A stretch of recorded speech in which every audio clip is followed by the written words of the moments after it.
Në Thedh dhe Valbon Edi Rama tregohet trim, shem një kasole të ndonjë varfri, nxjerr dronët, bën video e flet për mbrojtje të natyrës.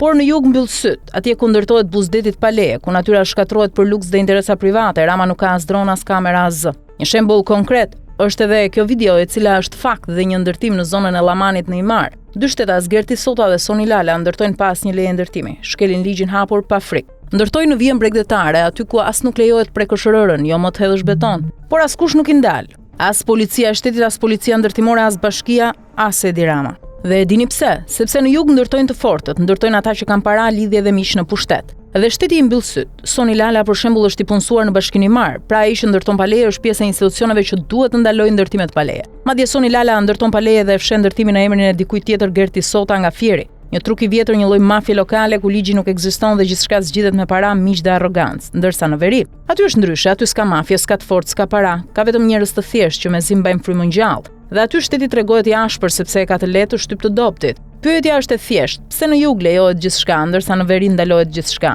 Pse Rama bëhet burri i shtetit në një fshat harruar në mal, por hesh si lepurush kur mafia ndërton pa leje buzdetit? Ka vite që dëgjojmë Edi Ramën të flas për luftën kundër ndërtimeve pa leje, për mbrojtjen e natyrës, për turizmin e qëndrueshëm, për ligjin që nuk fal askënd.